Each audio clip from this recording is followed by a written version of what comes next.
Hello, everyone, and welcome to What's New for Ransomware Recovery in 2023. Now, few topics are more urgent for organizations these days than dealing with this plague as ransomware continues to spread, as everyone knows.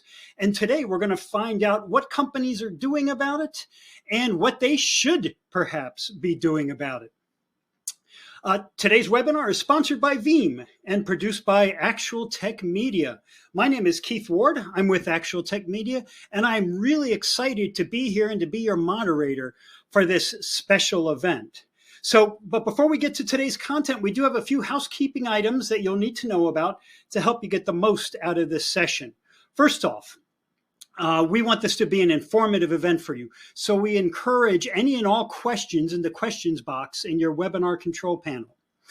That Q&A panel is also the place to let us know about any technical issues you might be experiencing. First thing you want to do if that happens is just refresh your browser, which usually takes care of most audio, video, and slide advancement issues. If that doesn't work, however, let us know in that Q&A box, and one of our very fine people will provide further technical assistance to you. All right. Next, in the handout section of your webinar control panel, you'll find a number of essential resources to download, including a handout on global ransomware trends, which is what we're going to be talking about today. Make sure you take a look at that and download that. Also in that same handout section is a link to the Gorilla Guide Book Club, where you can get access to Actual Tech Media's huge library of books on just a whole range of technology topics. In that handout section, you'll also find a link to our Actual Tech Media Events Center, which has our full calendar of upcoming events, including a bunch that'll probably be really intriguing to you. Make sure you check that out. And finally, at the end of this webinar, we will be awarding a $250 Amazon gift card to one lucky registrant. Now, you do have to be in attendance during the entire event to qualify for the prize. If you want to take a look at the terms and conditions of the prize drawing, well, you can also find those in the handout section. So one of the big benefits of being at any Actual Tech Media event is the opportunity to ask questions of our expert presenters. To help encourage those questions today, we have a special additional prize for you. It's another Amazon gift card. This one for $50 for the best question. After the event is over, we'll look at all the questions that came in, pick out the very best one, and contact that prize winner. And that's all the boring stuff from me. Why don't we get to the main event? It is my true pleasure today to introduce you to two product strategy technologists from Veeam, Kirsten Stoner and Emilee Tellez. Kirsten and Emilee are with us now. They are getting ready to come on live. Can you both hear me? We can. Yeah, we can. Outstanding. All right, Kirsten, the ball is in your court. Please take it away. Thanks, Keith. Let's see here. Let's get to the next slide. Okay, great. So most organizations today have or will experience a cyber attack. With threat actors becoming more sophisticated in their attacks, it's critical to have a strong security strategy in place, but also to have a plan, a disaster recovery plan to, go to when that breach occurs. During this session, we are going to discuss some trends we are seeing from organizations that have experienced a ransomware attack and how and what they did to recover.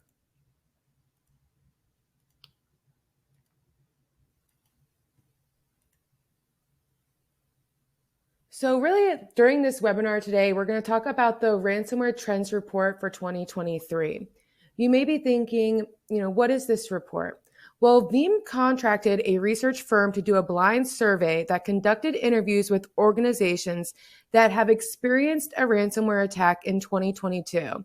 This third-party vendor surveyed 1,200 organizations in the industry, in a variety of industries and worldwide, about cyber attacks and the remediation efforts that they did to overcome that attack.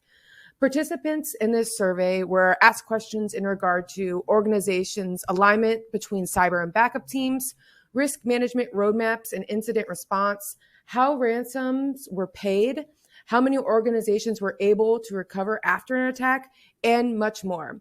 Today, me and Emilee will discuss some of the key points in the survey and discuss ways on how you can stay resilient against ransomware. Outages happen, so having backups is imperative to minimizing downtime and data loss. There are many causes for an outage, but according to the research we have seen here, a cyber attack is the most impactful outage to a business. Everything that caused us to believe backups was important is still relevant today, whether you're having an outage because of infrastructure and networking issues, admin errors, or accidental deletion or natural disasters. This all still happens, but now we also need to add in cybersecurity because ransomware is a disaster and it's an additional outage that companies need to account for.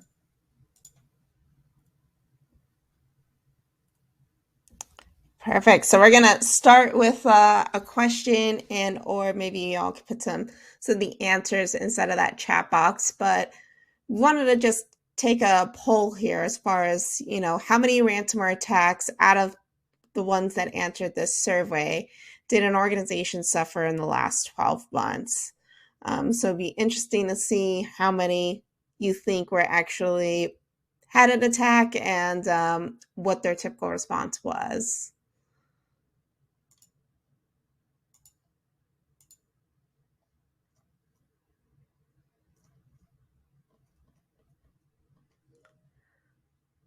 Perfect. Looks like we're getting in some answers.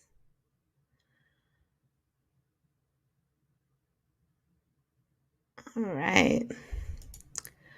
So based off of those 1,200, over 85% had answered with at least one ransomware attack that had happened, or they suffered from some type of cyber threat.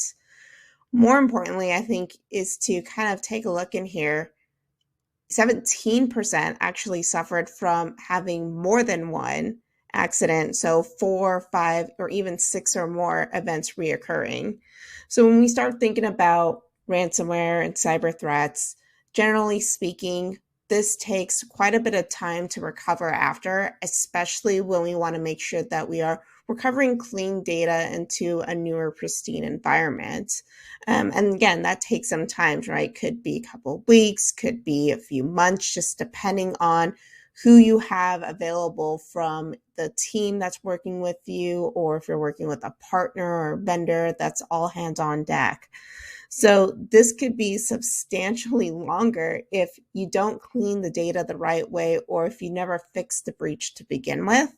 And now all of a sudden we're seeing multiple attacks happen because we never actually fixed the main occurring issue. So for some of those customers that could suffer multiple attacks, it's really hard to get business back up and running once you've been hit more than once or twice.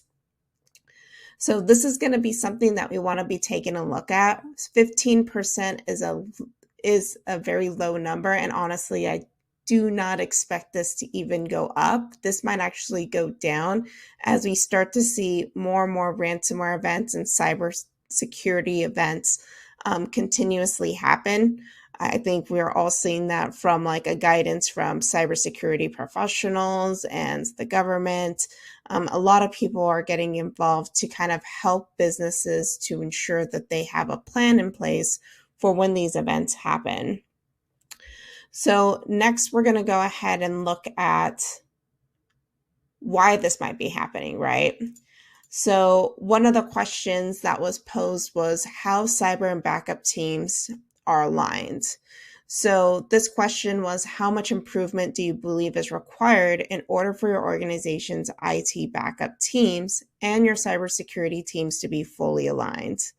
So here we can definitely see that there is a huge uphill battle that needs to be fought, where we see 17% at least said a complete overhaul of their cyber response plans needs to be completely redone, as well as 43% said significant improvement. So we have right there at least more than half of big changes that need to be required and improved upon, and then a small amount of users, about 2%, that think that there's no improvements, we're fine just as is. And I think this is very relevant with today's shift, right? Beforehand, I used to work with end users and help them with building out their BCDR strategies. And, 2, 3, 4 years ago, it used to be we worked directly with the administration team, right? The backup admins, the system admins. And when it came to cybersecurity, it was here's a cybersecurity questionnaire. Can you check the boxes of this? And we'll fill it over to our cybersecurity team, and they'll go ahead and they'll approve, what changes or what updates need to be aware of in order for us to implement this software. And now we're seeing this shift of actually having those cybersecurity teams sitting inside of those meetings and having conversations and asking those questions, because it's became very clear that all teams need to be perfectly aligned in order to be able to successfully recover from ransomware. So we want to make sure that, our cyber teams, as well as our regular sysadmins, are fully aware of what are all the tools that we have available to us in order to be able to recover as quick as possible, as well as continuing that education between those teams to be able to identify potential threats, any security issues, and then also educate your end users for any of those potential threats that might be happening.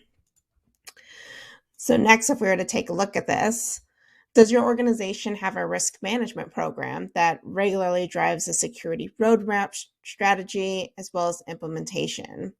So this is very similar to seeing how they are not aligned, right? So we have a huge amount of people that are saying we need to do a complete overhaul, and that is directly coordinated to the effect that, we don't have an effective risk management plan.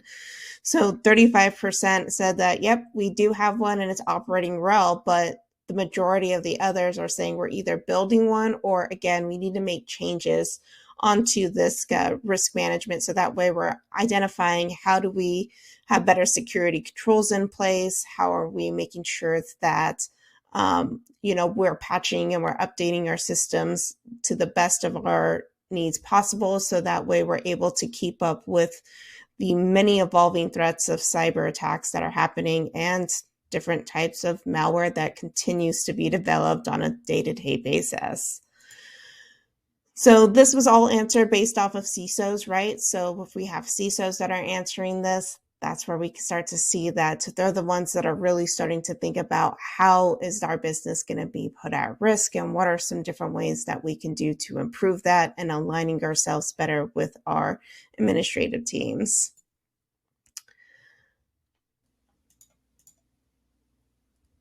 Yeah, so even with the establishment of no pay policies for these organizations, when they are attacked with ransomware or have a cyber attack, 80% of victims are still paying the ransom. Victims, once a cyber attack happened, a victim should be able to state, we didn't have to pay the ransom because we were able to recover our data. However, according to this research, this is not the case. And we asked companies in these 4 major regions, what their policy was. And as you can see, it's worth noting that 41% of organizations have a do not pay policy, while 43% of organizations do not have a policy to pay or not. With that being said, still 80% of companies who were hit with ransomware still paid. And there could be a couple reasons why the ransom was paid. Maybe they have, cyber insurance and the ransom was paid with that insurance money. Or maybe the ransomware attacked their backup repositories where they're storing that extra copy of data. So when they went to go restore, they saw we don't have any data to restore and no recovery option was possible. So if we think about where the ransomware is attacking and, the attack vector, the attack space, it's important to make sure that when we think about when we're storing our data, we're storing it in a secure place and we're putting that in our security policy to protect our backup storage. If we go on to the next slide, we ask organizations, did you pay to recover? Even though 80% of organizations or companies paid, many were still not able to recover their data. If we take a look at this graph here, you can see that the chances of recovering that data without paying decreased year after year. So in 2022, they were able to recover that data, or 19% of organizations were able to recover that data without having to pay. In 2023, that number was a lot lower. 16% of organizations were only able to recover data without paying. If we think about this, we want to make sure that when we do have a ransomware attack, which nowadays it's not a matter of if, but a matter of when, we have a recovery plan in place, especially when we read that ransomware is taking a look and targeting our backup repositories where we're storing those copies of data. We need to make sure we're taking the proper steps to make sure that's secure. The worst case scenario should be we are paying these threat actors. But even when we pay these threat actors, it almost feels like we're rewarding them for gaining access to our infrastructure, which is actually very brutal when you think about it, right? So when we think about, having that extra copy of data and making sure that when we do get hit with ransom, we don't have to pay, we really need to make sure that we're looking at resilient storage options and considering offline, air-gapped, and immutable to make sure that we're protecting that data from being accessed and we're able to recover it. So we're really concentrating on increasing the importance to securing your backup repository. So when they paid that ransom and they got their data back, how much data were they actually able to use? And we found that only 66% of the affected data was recoverable. So this calculates as 15% of the organization's production data was unrecoverably lost, meaning just because you paid doesn't mean you were able to get that data back. So bottom line is even if you pay the ransom and reward these threat actors to get that data, you still might not be able to recover all that data. So just to reiterate what I already mentioned and what we're going to continue to talk about, is just making sure that you have a security policy and a security strategy in place, and you're considering, how you're protecting your data with these different storage options. So that leads right into how long did the recovery actually take, right, Kirsten? Because I think what some people might do is say, yeah, we have the backups, but it's just going to take us way too long to recover. So we're just going to pay the ransom because maybe that might be faster in some cases. But then on the opposite side of the spectrum, if you were to actually pay that ransom, there's a good chance that you're not even getting all of that data back. So really, it's just going to come down to, well, we should have just leveraged the data that we had available and started fresh. And made sure that we did all the proper steps to ensure that we had a clean recovery. So for those that did, we're looking at how long did the entire remediation and recovery effort take before the organization at large would say, our event is over, right? Starting from the beginning to the end, this is how we say that we have recovered from a cyber event. And the majority of people, so 50%, said at least 1 to 2 weeks. So it took them in order to do restores. For some, it was less than a week, which was 4%. I would be curious if that 4% that said that it took them less than a week is also part of the 4% that was possibly hit more than once. Right. So that's one thing that we have to start thinking about here, is just because we recovered as quick as possible doesn't necessarily mean that we captured all of the gotchas and we fixed all of the security breaches that we originally had in order to ensure that this isn't going to happen again. I've seen this happen, unfortunately, with a few different organizations where they went through the process of doing the recoveries, but they didn't take into account the dwell time that was associated to it, or the accounts that the bad actors used that gave them elevated privileges. And then they were just able to go right back into it again and make changes and start the ransomware and malware process all over again. So it's really important here to, unfortunately, take the time, right, to make sure that you are recovering into a clean environment, that you're scanning that data, that you're putting it inside of a separate environment to run all of your scans and do all your analyses before you actually move that back into production to say that it's fully clean, because that's going to ensure that, again, you're not going to be part of the 17% that got hit more than 4 times because, we didn't take those extra steps. And when we start to think about this from a long term, right? So 1 to 2 weeks for 50%, there was an interesting stat that said 25% of businesses actually don't reopen after disaster if it takes them more than 30 days to recover. So if we're looking at 1 to 2 weeks for us to recover, and if we get hit 4 different times that year, we're looking at data outage downtime for more than 30 days at that point. So again, our ability to keep business up and running and for our business to continue to move forward in the future has now dropped down significantly from a percentage perspective because of that. So these are just some things. Again, this report is an absolutely fantastic report. These are just a subset of questions that we pulled out. It's all broken down based off of cybersecurity professional. If we're talking strictly about how do we protect our backup storage targets, what type of storage targets are people using, the recovery scenarios, the pay for play, all of those different pieces that we saw in here, those were all just subsets from those questions. So you could download the full report, grab the QR code from above, but you should have all received that as part of a handout. So this wasn't meant to be let's just talk about all the bad things, right? Let's talk a little bit about how Veeam can help when we start talking about ransomware recovery and how we're helping our customers to better prepare themselves for when these events do occur, because now it's not a matter of if, it is when. So you always have to be expected that eventually ransomware is going to hit.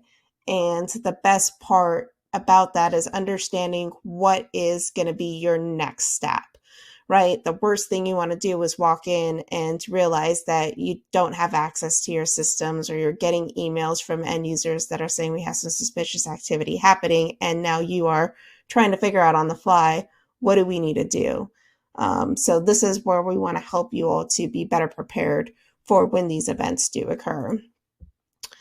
So there's persisting challenges, obviously, as we start to see technology take off, more changes that are happening. There was a huge cloud first initiative that had started right in the beginning of 2020 that definitely kind of helped move more customers from a digital transformation standpoint to start adopting hybrid environments. But just because you're in a hybrid environment doesn't mean that your rules change. You still need to have data protection strategies for data that you're hosting somewhere else. You still need to have security understanding for how that data gets accessed, how is it being utilized, and making sure that you have all of those aspects in place so that way you could come up with the best BCDR strategy possible for if any event were to happen, including ransomware. So a few of those different strategic security frameworks that you can look at is the MITRE ATT&CK framework. So in this strategy, we look at how these related security frameworks that we believe strongly can help you when it comes to having an actual secure recovery ready posture. And that's what it's all about. So the MITRE ATT&CK stands for adversary tactics, right? And so these are going to be techniques and common knowledge that can help improve the prevention of attacks, as well as kind of give everybody their first priority to prevent attacks where it's possible. It's all about prevention. Again, we're not going to be 100% able to stop attack when it's happening, but it's how can we slow the amount of attacks that could possibly end up happening to our environment. This can also help you understand different tactics that are used by adversaries, if they're going to be targeting Windows servers, the Linux-based servers, if it's going to be in the cloud, containers, and SaaS environments. So they really do help to outline any type of mitigation techniques that you can adopt, as well as making sure that if there is a specific ransomware, so for example, there was one for Ryuk that came out, and this was actually put in from CISA, the Cybersecurity Advisory Council, where they were saying, your best mitigation tactic is going to have regular backups stored off system, fully encrypted, air gapped off the network, or hardened and immutable backup copies. So that's just part of what they're recommending for specific types of ransomware, because they know and they have seen that when that ransomware had hit customers, this is what it went after. And this was the most successful way that they were able to recover, was by leveraging this technology specifically for these backups. So that's going to be one good example for you to leverage. There are other places where, we can use backup, replication, and also DR implementations as well to help us from a recovery standpoint. But we also need to make sure that we are leveraging and that we're validating that we have, role-based access set up, that we are leveraging technology to help us to detect any type of anomalous activity. So Kirsten's going to talk a little bit about this with Veeam 1, and where Veeam 1 can definitely help us with seeing any type of suspicious behavior. And then as well as logging and auditing to ensure that, we're capturing any changes that are happening in our environment that aren't necessarily normal. And then on top of that, right, we have to make sure that all applications and infrastructure is implemented in the best way, and that it actually doesn't assist an adversary to either get access, escalation, discovery, or lateral movement for any of the products that are going to be leveraged within Veeam. And so we have a full security-based best practice guide that customers can follow, as well as security best practice analyzer that'll go through and verify that if you have Veeam deployed, are you following all of the best practices for ensuring that you're going to have a better security on that server itself. And this kind of follows through with the continuous process of leveraging a NIST framework. So that is going to be where kind of Veeam sits in those products, is outlining with NIST. So now we're going to actually go through what an actual secure environment looks like from Veeam, or the best secure strategy from Veeam. So here we have something that we are focusing on, which is cyber resiliency domains. So essentially what we have is we have a breakdown between each one of our infrastructure, and we're segmenting them based off of the types of access and what they're going to be able to initiate and be able to do within the environment. So you have your production infrastructure. So this is going to be where your actual data lives itself. From there, we're going to segment that off from the Veeam environment. So the Veeam environment gets installed. It could be running on its own backup network. We could have different rules enabled here, as well as multi-factor authentication, the security best practice analyzer that's going to go through and make sure that we're removing any unnecessary components that don't need to be utilized within your environment specifically. As well as we have a separate segmentation, which is going to be for the actual backup data itself and that backup storage. So this is kind of where Veeam has a huge advantage, which is in terms of flexibility and that we're software only. Benefit here is we have different ways that we can deploy this our software, and we can leverage different types of backup storages depending on what type of investment you're looking to make. So from a production infrastructure perspective, there are different things there that we can initiate from a security perspective. So some production SAN vendors actually support secure snapshot technology, which is generally going to be immutable from ransomware. So I definitely recommend that if you are leveraging like HPE, Pure, NetApp, any one of those storage level vendors for storing your actual data and virtual machines themselves, to go and look to see what type of snapshot-based technology that they have built in on those volumes, because that can be leveraged to help to give you a lower SLA when you're looking to do recoveries, and Veeam can actually leverage those to do backups and recover from. And then in your production infrastructure, that's where we start to see us adding things like Veeam 1, which is our monitoring and reporting tool. This is actually going to help to monitor the environment and capture any of that data, be able to tell us when we start to see some maybe unhealthy issues start to take place, whether that's high CPU utilization on workloads, if that's going to be suspicious backup size, because now we have encryption that's taken place and all the blocks have changed, and we've recognized that immediately that there's a big change rate delta that has now happened, and that's not normal with these certain workloads. Veeam 1's going to really help you to be proactive on top of the other tools that you're leveraging for scanning and being able to look inside of that environment.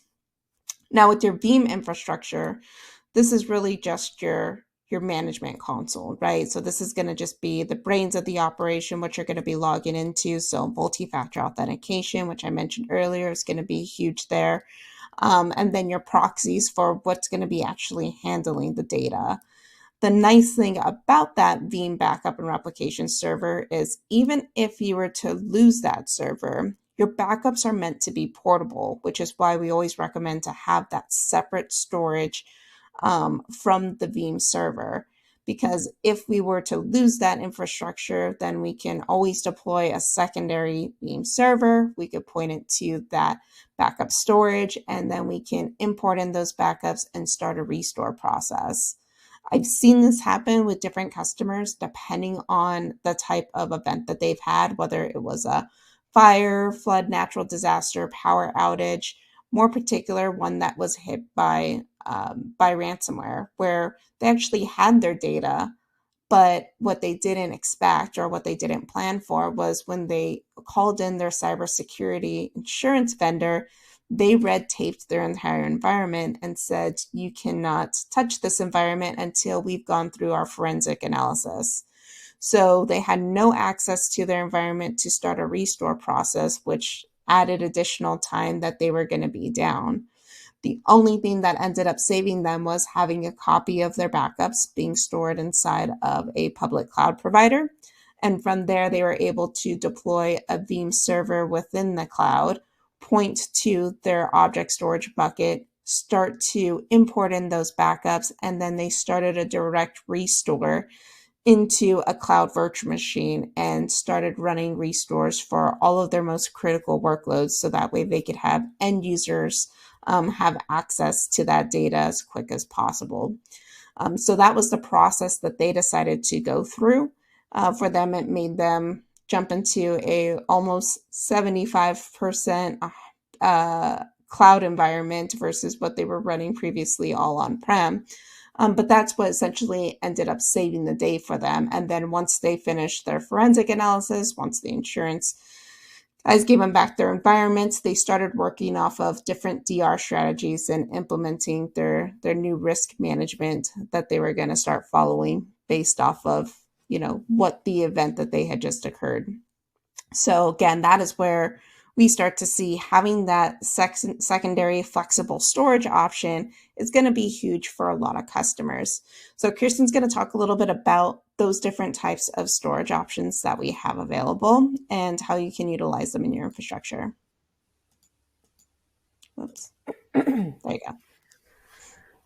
Yeah, like Emilee mentioned, she said that with Veeam, we are storage agnostic. So you really have the option to choose which storage is going to work best for you and your business to store your backup data. And throughout the course of this presentation, if it has showed us anything, is that it's important to protect our backup storage. We don't want to have to pay these threat actors for our data back if we don't have to. We want to be able to recover that data. So some of the options we want to consider when we're thinking about ultra-resilient media types include, Veeam Ready object with immutability. So having the option to choose to make your backups immutable is important because you're going to be able to set that immutable period so that data is safe from being changed, altered, or deleted.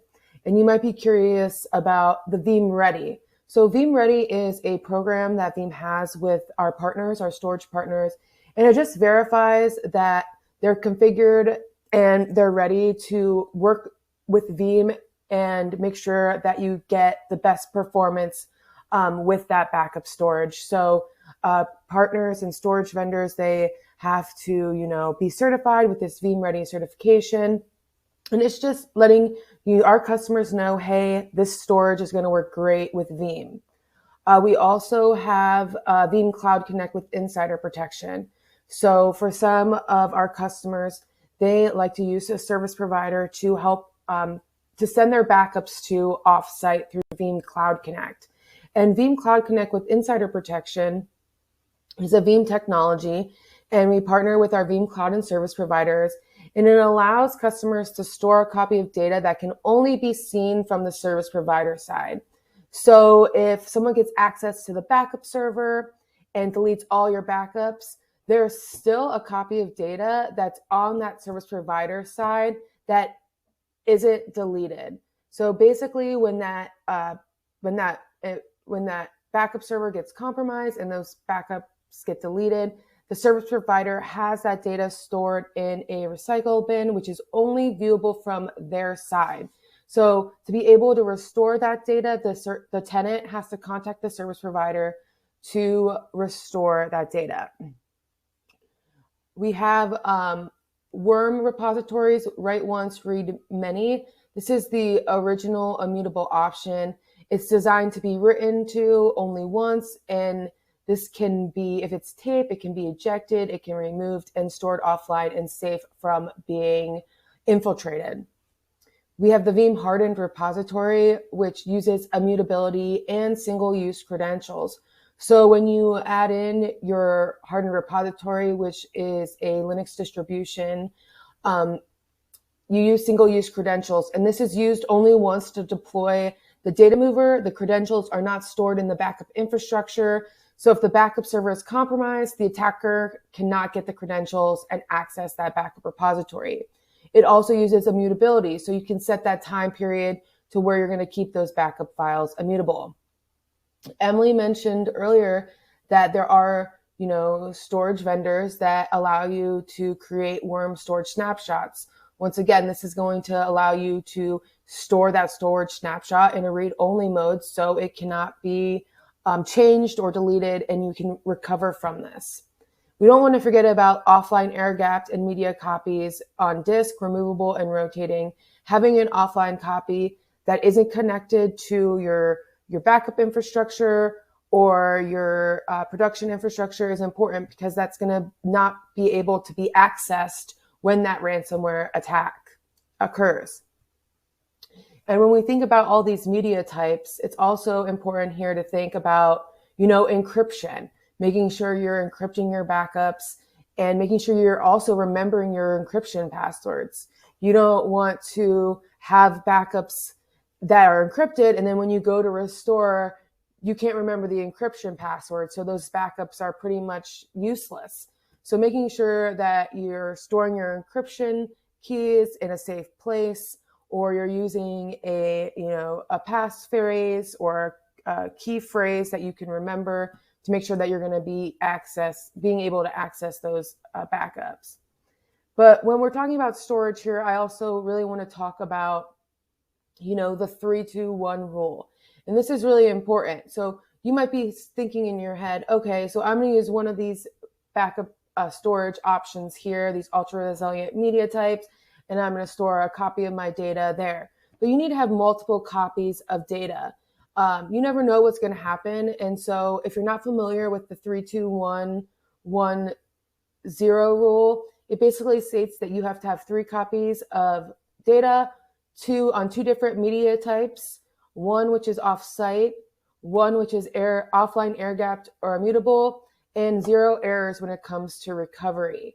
So when we think about, when we're doing this research for ransomware and we're asking these organizations, or even if one of our customers is, experiences a ransomware attack and they need to restore, our customer support immediately asks them, hey, do you have multiple copies of your data? And if they say, no, we only have 1 copy, then, and that data is, been infiltrated, it kind of makes it very hard to recover. So really keep in mind having multiple copies of your data in different places, and making sure that you're using something like immutability, or making sure you have a copy offline can really come into play here when you need to recover from an attack. So if we take a look at recovery, how do we recover? And, a lot of times we might, think about backup. We have backup, we have multiple copies, but do we have a process in place on how we're going to recover? Is this going to be manual? Am I going to have to go in there and with each machine manually click recover? Or can you automate that recovery process, making sure that you're orchestrating the recovery process of each machine and making sure that you're recovering the machines in the right order? So using an orchestration platform, for example, like Veeam Recovery Orchestrator, allows you to create a disaster recovery plan ahead of time. And you can say, hey, before this machine needs to be powered on first, before you power on all these machines, create that plan. And then when that attack happens, you can orchestrate that plan to occur with 1 click, and it can start recovering your machines for you and really helping you free up some time instead of doing it manually. Where are you going to recover? So if you do have a off-site, a DR site that you can recover to, are you thinking about recovering to the cloud, a service provider, or a second data center? So these are all things you need to think about when you think about how to recover. Is it going to be, does your backup solution have an option for you to recover to the cloud or to a service provider? So just thinking about your recovery options is always important when it comes to backup, because backup's just one part of your overall, strategy. The most important part is the recovery, right? And then, how long is it going to take to recover? A lot of times we should think about, how much downtime can my business afford before we start losing money or we start having an impact to the overall organization. So when you think about how long it takes to recover, really deciding what your recovery time objectives are, and making sure that, you're also not storing your backups on slow storage, so that when you do perform any type of mass recovery, it's not taking, weeks to restore your data. You're restoring it within your recovery time objective. So what are some of the recovery options available to you? Well, Veeam has 105 recovery scenarios that you can utilize to recover, whether it be full virtual machine recovery or something like instant VM recovery. You really have your choice here on how to recover. And, understanding your options is important, because if you need to recover, a full virtual machine, you are able to. If you need to say the only backups you have left or copies of your data you have left are on a storage snapshot, do you know how to recover from that storage snapshot? So even thinking about, practicing recoveries in a sandbox environment, making sure that you're able to perform that recovery in these disaster scenarios is important as well. So just knowing your options is a really good, important thing to have. Yeah, I think the big takeaway there too, right, is even if a customer does get hit by ransomware and maybe it doesn't affect all your files, right? Then there's also those additional opportunities there where you can just recover the affected files, or maybe we stand up a brand new machine and we just recover certain volumes or certain data perspectives. So it's kind of a nice way to be able to not have to make it be all type of situation. We can pick and choose what actual data was fully affected and be a little bit more granular and a little bit more prescriptive when it comes to performing different restores based off of the type of outage we've had.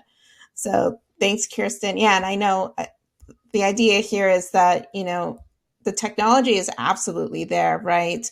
And to the point that we made earlier, just because technology changes doesn't mean that the rules, the strategies that we had in place originally, those shouldn't really change. And we should really leverage our partners, we should leverage our resellers, and we should leverage our vendors to really help us to come up with different strategies and way that we can take advantage of all the different tools that are out there, because everybody is working in this industry to fight against ransomware and malware and cyber attacks. So everybody is doing something. So it's nice to be able to have that layered security approach of being able to have multiple tools in your belt and be able to recover after an incident. I'm going to leave this up here. So this is going to be our strategic research at veeam.com. These are going to be all the QR codes accessible. So we didn't just do the ransomware trends report. We also released the data protection trends report earlier this year. That's actually one of the largest unbiased research reports with over 4,200 organizations across multiple countries. And how they're changing their data protection strategies to either combat ransomware or combat DR, or as they're shifting their technologies into the cloud or to containers, and what are they doing to do so. And then we have our Salesforce protection trends, and then our cloud protection trends, specifically in dealing with cloud. I know we have a few questions, so I'm just going to go ahead and answer them live since we have a couple minutes left. We have about 15 minutes. So I think the first question was, how effective is Veeam's Ransomware Prevention Kit with helping organizations prevent, detect, and recover from ransomware attacks? And could that be used as liability coverage for cyber insurance? So Veeam has a ransomware prevention kit actually available on the Veeam website. And it goes through the process of what every organization should be doing while leveraging Veeam to protect themselves against ransomware. This isn't going to 100% safeguard you from ransomware. I don't think there's anything out there that can actually prevent against ransomware or a cyber event. It is bound to happen one way or another. But this can actually help you when it comes to the aftermath of that process, which is, how do we recover? How do we start the restore process? Things like that. So part of that ransomware prevention kit goes through, kind of best practices. Also, there's a policy in place for working through, I would say, a Veeam accredited service provider that actually goes through the best practice of implementing Veeam software and technologies to work in conjunction with each other to kind of bless the architecture to ensure that you're taking advantage of everything that the tools have to offer, but also you have implemented it in a secure way. And then can that be used as liability coverage for cyber insurance? Not necessarily. Cyber insurance does include some other things outside of the data protection piece. Data protection is just one thing that you need to have in place in order to get cyber insurance, and vice versa. So you still want to look at leveraging cyber insurance for other things. What makes Veeam different from the other vendors dealing with ransomware? I think the biggest thing there is that we are flexible, right? So there are certain ways that you can be able to scale Veeam and work with other alliances that we have implemented and integrated with in order to give you the best of class recovery. Depending on the type of environment that you're running, if you're looking to go into a hybrid route, Veeam is all about flexibility. So we're just about giving you any tool or any option available for you to be able to recover as quick as possible to any location without there being any type of service or charge on top of that. So I think that's going to be probably one of the biggest indicators. I think Justin asked about the strategic research and how we got the organizations, and if it was just any attack or a successful attack, meaning a disruption occurred. It did have to be, they did have to suffer from an attack, right, Kirsten? I believe that is part of what the survey and who we had work for us do, is that they had to have suffered at least one cyber attack in order to get the follow-up questions as far as what did you do to recover, right? And what did that recovery process look like? So it had to have been a significant outage. Yeah, and also to note, it wasn't just, we weren't just polling Veeam customers, we were polling everybody in the industry. So it wasn't just like customers of Veeam, it was customers of any type of backup vendor.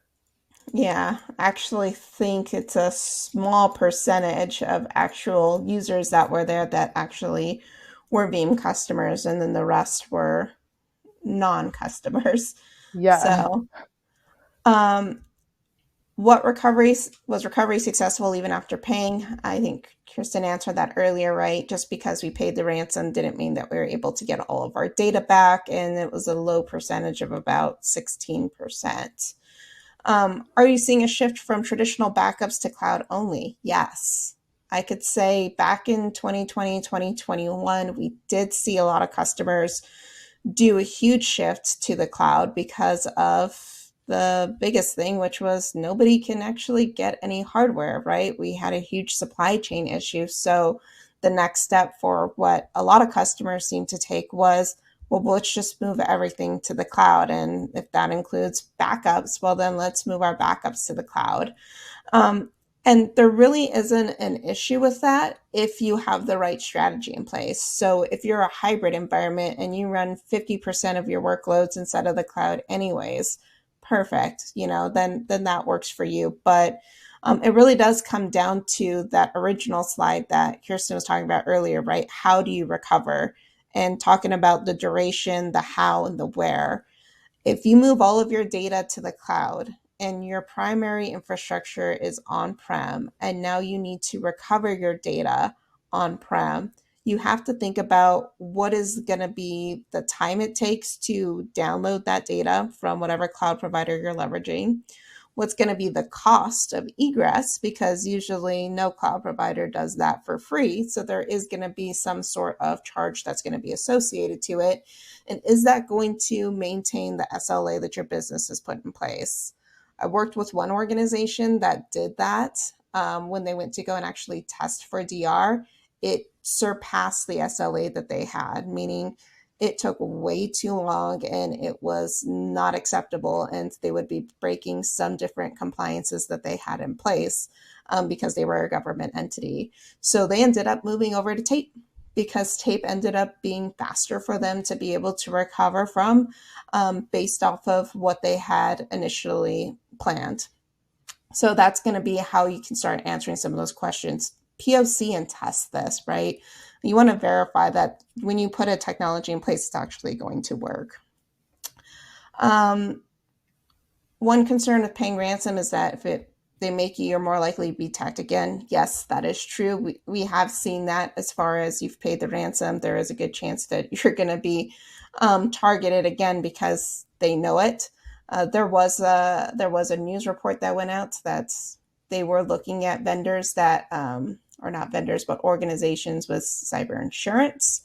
So they also know that if you have cyber insurance, then there's a good chance that you have a premium, and that's what they would ask for you to pay. So that has been something that was seen before earlier. What about Veeam 1 being able to watch existing files that are indexed?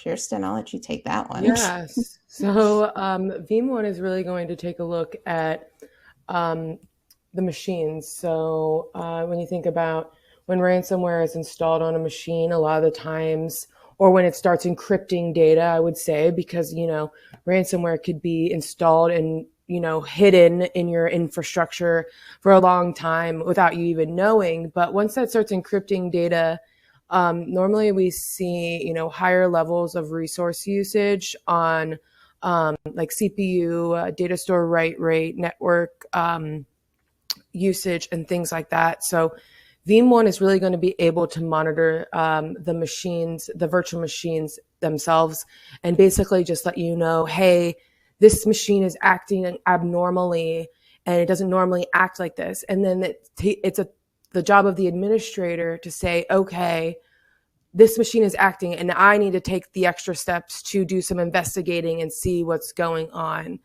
Veeam 1 is also going to be able to take a look at the change rate of virtual machines. So if there's a lot of change rate on a machine that's, higher than normal, Veeam 1 is going to be able to tell you that. And then you're going to be able to do that investigation a little bit further. It also takes a look at the backups themselves, the backup data. If ransomware is installed on a machine, that could increase, the incremental backup size of that backup on the next run. So Veeam will be able to trigger that alarm and let you know, hey, there's, you might have backed up ransomware. Take a look at your backups and take the proper necessary precautions that you need to do. So I know I just saw a question come in is there any way for Veeam software to notice any anomalies? And that's pretty much, Veeam 1 is going to be able to do that for you. And it basically is just used as a tool for you to dig a little bit deeper into your environment and address the issue so that you can decide what you want to do moving forward. Perfect. I think I have two more questions. So one is, with cloud storage and backup performed by cloud storage vendor, is there a need for customers to do their own backup? And the answer is yes. So with each cloud vendor or a SaaS provider, so to speak, there's going to be a shared responsibility model, which indicates that you're going to be, in charge of the actual data itself. And this is really important when we start thinking about things like SaaS-based applications that, they're not running in our environment, but we still rely on them for day-to-day activity. So we want to ensure that if we needed to, for any reason, to be able to recover that data or present that data from a legal standpoint, that we have our own tools that are able to do that and that are going to meet our own SLAs. So we do support SaaS-based backups, but then we do support taking backups of different cloud providers, virtual machines, so Azure, AWS, and Google. So they're meant for high availability and ensuring that you're not going to have any issues with downtime. But when it comes to data corruption, data loss, anything like that, the integrity of the data, that's going to be for the customer to be able to manage. So we really recommend that you do backups of your actual cloud, of any of your cloud data that you need to have backed up and supported from a restore perspective. And then the final question was, how long should your immutable backups go? So this is an interesting one because it depends, right? So for some customers, I've seen this used interchangeably from a sense of, we keep 30 days of immutable backups on-prem because that's going to be what we are required to be able to recover from, but then I keep an extension of an additional 90 days. And maybe that's not immutable, but that's just an extension of backups. So that way, if I need to recover from a data loss event or a deleted file, or if a SQL admin has a specific request, I can go back farther enough that's not going to be leveraging that immutable storage. So really, it's going to come down to having a conversation with those application owners and having a conversation with your cybersecurity teams. So that way you all can get a better understanding of what SLAs need to be in place. So that way, when you're turning on immutability, you're getting immutability for the proper RPO that's expected versus just doing it for all. Because I've seen it happen where somebody said, I'm just going to turn it on forever. And then all of a sudden your costs are going up because none of that data can be deleted, and you're keeping years worth of backups that aren't going to help you if you needed to do a restore and you need to recover the most recent data set. So it's understanding what that recovery point objective is, recovery time objective is, and having the conversation with those business users. So that way you can identify what the SLA is, and then that should be set for what your mutability period would need to be. I know we're at right top of the hour, right, Keith? Great timing, Kirsten and Emilee. What a wonderful conversation. I have to give a shout out actually to our attendees today. They were so engaged, asking so many fantastic questions. I'm glad we had some time to get to most of them. Just a great presentation, and thank you so much, Kirsten and Emilee, for your time and comments today, and for dropping some knowledge on us. We really appreciate it. Yeah, of course. And okay, that is all from Veeam. And now we are on to the final part of the event today. And that is, of course, the winner of our $250 Amazon gift card. As I mentioned at the top, you do have to be present for the entire event to be eligible for the prize. And we do have a winner for this one, and it is Josh Danner from Oklahoma. Congratulations, Josh. We'll be in touch with you very soon to get your card. And with that, on behalf of the entire Actual Tech Media team, I want to thank Veeam and Kirsten and Emilee for a great presentation and a lot of fun today. I enjoyed this so much. And I want to thank all of you, the attendees, for being here for this hour and for being so engaged, for being so excited. We do this for you, and it's just a pleasure to be on with you today. That concludes this event, and I hope you all have a great rest of your day.